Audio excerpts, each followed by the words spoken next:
At exactly 11 a.m., an elderly woman, dressed in a simple, worn-out cotton dress, was walking toward the city's most luxurious restaurant.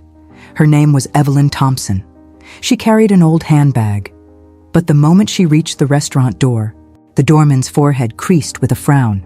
He stepped forward, blocking her path, and said, "Ma'am, where do you think you're going? What business do you have here?" Mrs. Thompson gave a gentle smile and replied, "Young man, I have a reservation here. I've come to check on it." The doorman laughed and turned to his coworker. "Listen to this. Ma'am says she has a reservation." Then he looked back at her. "Ma'am, there must be some mistake. Maybe someone gave you the wrong address. This restaurant is extremely expensive. Only high society people come here.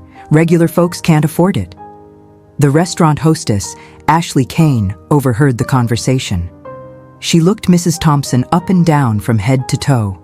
A faint smile appeared on her lips, but it wasn't welcoming. It was full of contempt and dismissal. Ashley said, "Ma'am, I don't think you have any reservation here. This place is very high-end. You've probably come to the wrong spot."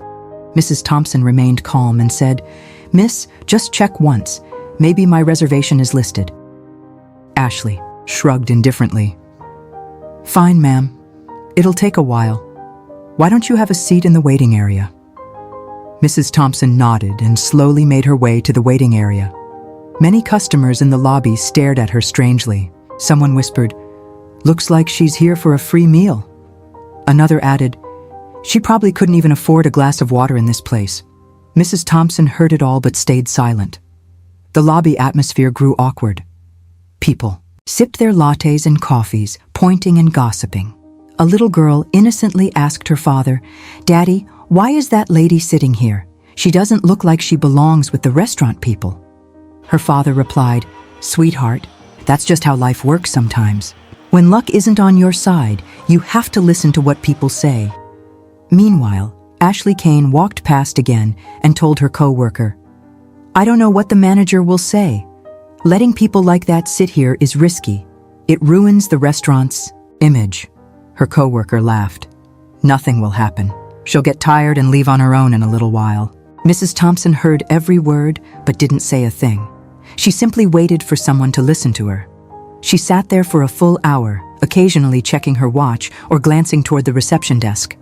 She hoped someone would come and say, "Yes, ma'am, your reservation is here." But no one did. Finally, Mrs. Thompson slowly stood up with the help of her cane. She looked toward the reception and said, "Miss, if you're too busy, please call the manager. I need to speak with her urgently." Ashley thought to herself, "Now I have to deal with the manager too." Reluctantly, she picked up the phone and called the restaurant manager, Nora Jenkins. "Ma'am, there's an elderly woman here who wants to see you." Nora, watching Mrs. Thompson from a distance, laughed into the phone. "What? Is she even a customer, or did she just wander in? I don't have time right now. Let her sit. She'll leave on her own soon enough." Ashley repeated the instructions and told Mrs. Thompson to wait a little longer.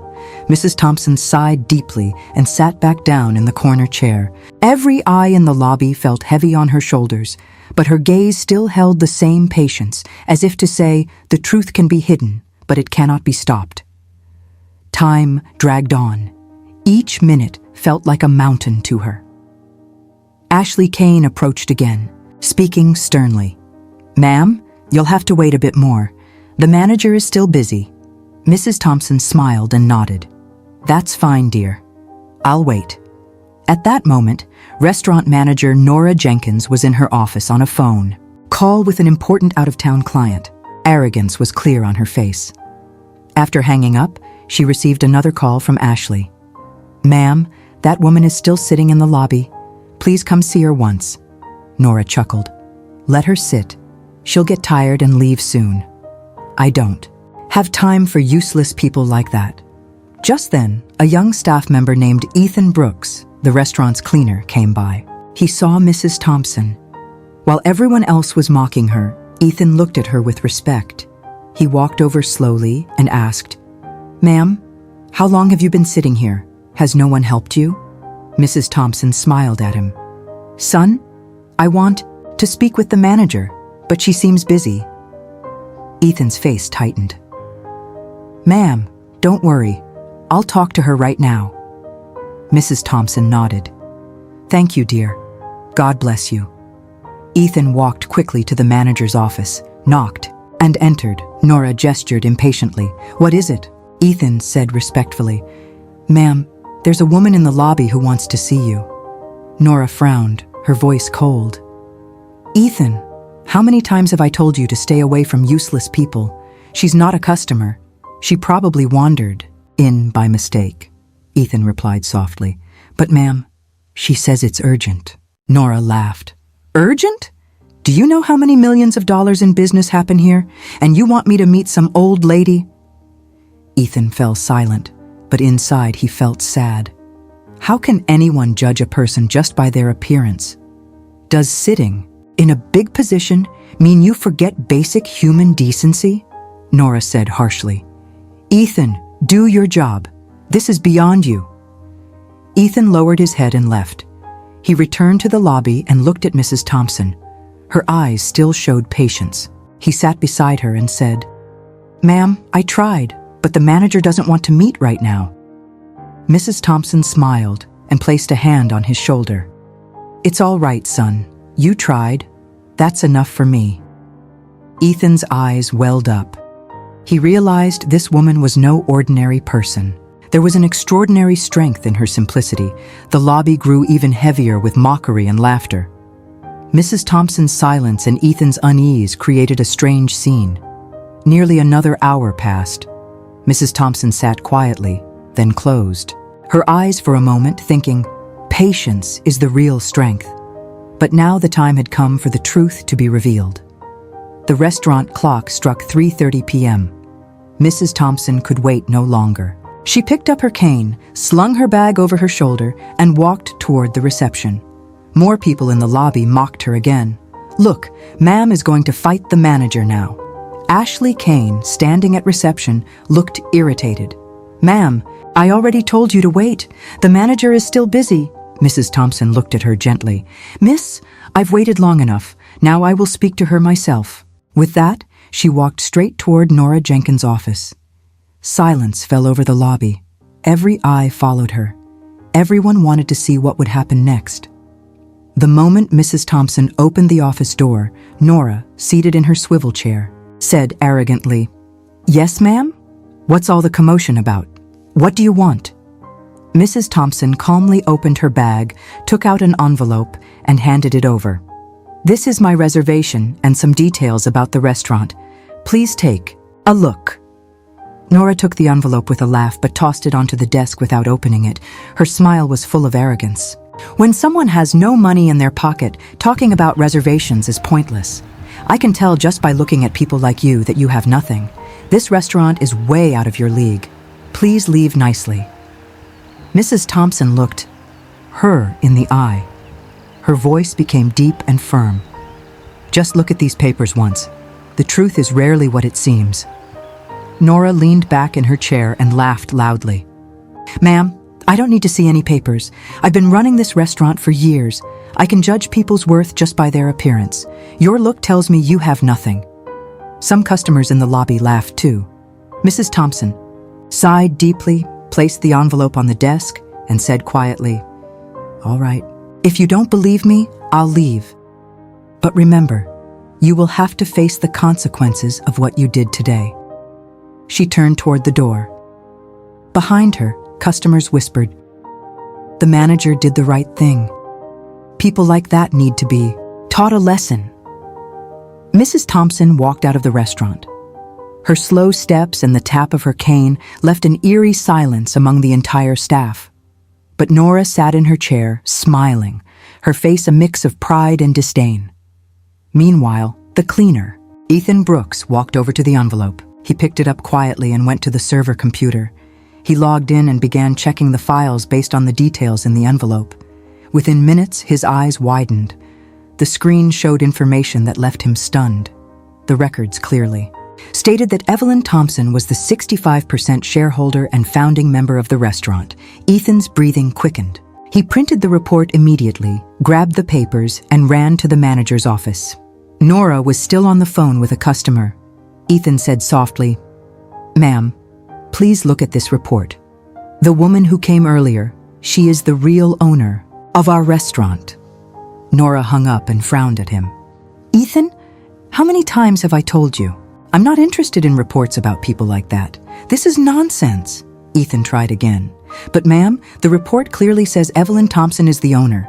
If we've made a mistake—" Nora cut him off mid-sentence. She snatched the report, glanced at it without really reading, and threw it back at him. Her arrogance grew even stronger. "I don't want to hear this garbage. I told you to do your job. This restaurant runs on my management skills, not on some old lady's charity." Ethan stood there shocked, deep unease written across his face. He took the report and left. Back in the lobby, he remembered Mrs. Thompson's patient eyes. He realized this was no longer just about the restaurant. It was a test of humanity. Evening slowly fell. Customers moved to their tables, staff returned to work, but Ethan's worry only grew. He felt sure that tomorrow the entire restaurant would change. The next morning was completely different. The restaurant buzzed with whispers in every corner. Staff members were talking among themselves. Someone said, "I heard something big about the lady who came yesterday." Others added, "Yeah, I heard she's the major shareholder." The news spread quickly, but no one could quite believe it. Everyone wondered, was that woman really the owner of this luxurious restaurant? At 10:30 a.m., the lobby atmosphere shifted, instantly. Through the main entrance walked the same elderly woman in her plain dress, Evelyn Thompson. But this time, she wasn't alone. A sharply dressed lawyer in a suit walked beside her, carrying a black briefcase. Every eye in the restaurant froze on them.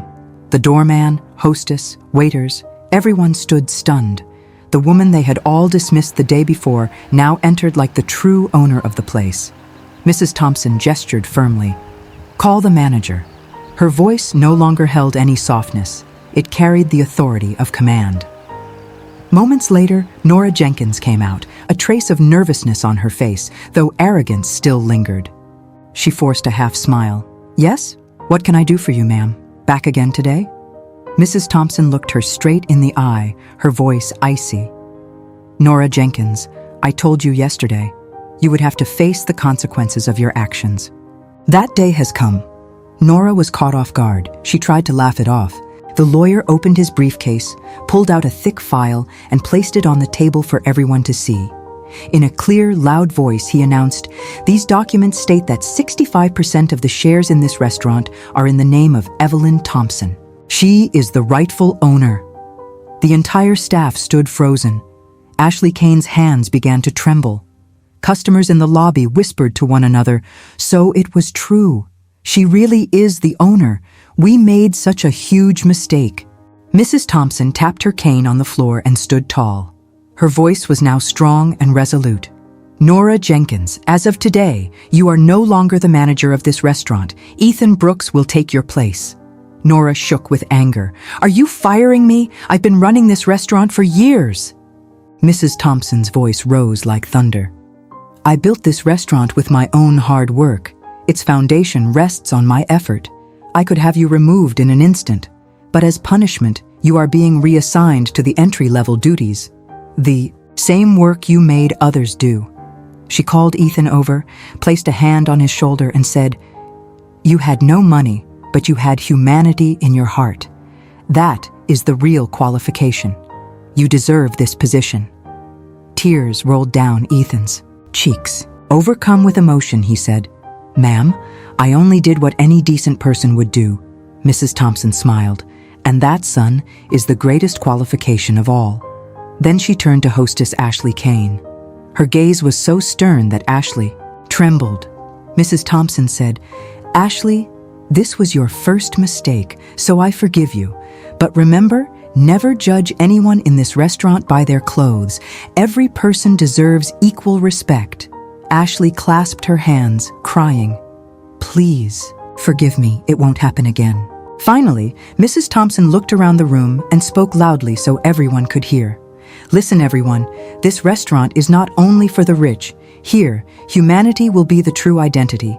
Anyone who treats people differently because of money or status does not belong here. The customers in the lobby burst into applause. Everyone now looked at Mrs. Thompson with respect.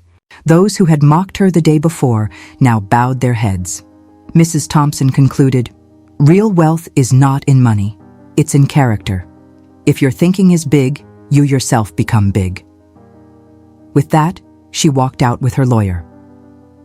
The staff and customers stood watching her for a long time.